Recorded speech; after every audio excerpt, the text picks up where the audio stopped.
আলাইকুম।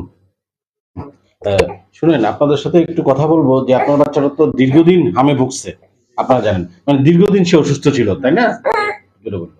তো, অসুস্থ ছিল, তো অসুস্থ থাকার পরে যখন প্রথম এটা কোথায় চিকিৎসা শুরু করলেন, মানে প্রথম কি হয়েছিল ঘটনাটা? এটা প্রথম ছিল যে একদম প্রথম ছিল যে নিউমোনিয়ার পরে না, নিউমোনিয়া মানে কি? প্রথমে ঠান্ডা শ্বাসকষ্ট, ঠান্ডা জ্বর জ্বর ছিল, কাশি, এটার পরে নিউমোনিয়া হয়ে গেছিল।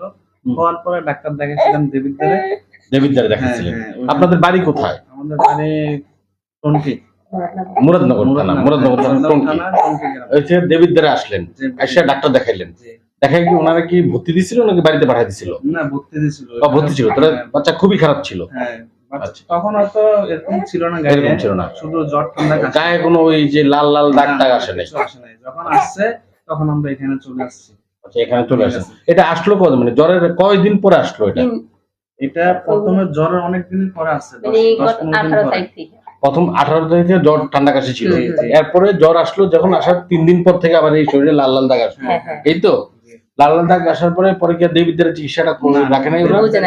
আমরা রাখি নাই ওখানে। ও, আপনারা নিজেরা নিয়ে আসছেন? এখানে। আচ্ছা, আশা ওই আমার চেম্বারে আসলেন।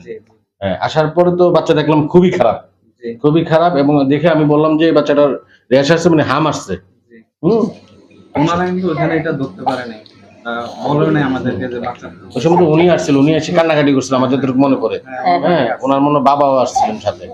হ্যাঁ, তো যাই হোক, এরপরে তো প্রথম 2 দিন কিন্তু খুবই খারাপ ছিল, আমিও টেনশনে ছিলাম তারা নিয়ে, যে ঢাকা নিয়ে রেফার করে দিতে হয়। হ্যাঁ, কারণ কি তার কন্ডিশনটা ভালো ছিল না।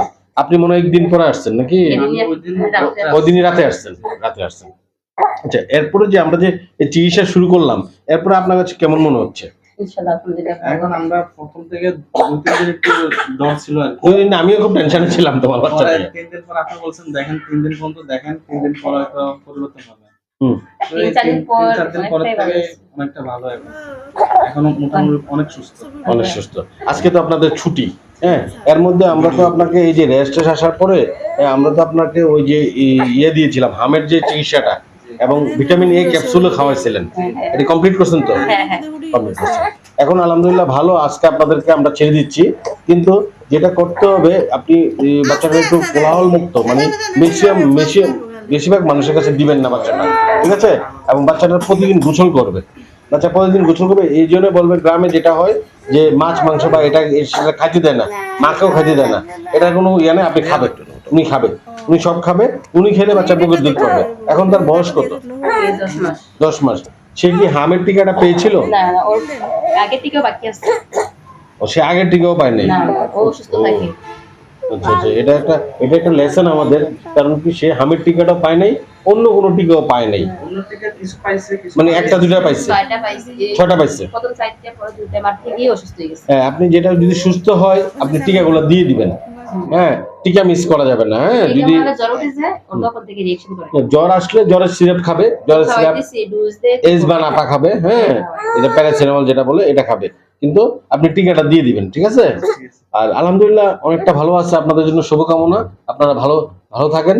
এবং বাচ্চাটা আসলে খুবই খারাপ ছিল। এখন আপনি যেটা হলো যে তাকে এই বুকের দুধের পাশাপাশি আপনি বাড়তি খাবার দিতে হবে। হ্যাঁ, আপনারা যা খান তাই, তার জন্য আলাদাভাবে বানাতে হবে না, নরম করে খাওয়াবেন আর কি। হ্যাঁ, ভাত দিবেন একটু, মানে যেটা সে খেয়ে হজম করতে পারে সেই খাবারটা খাবেন। এবং ধন্যবাদ আপনাদেরকে।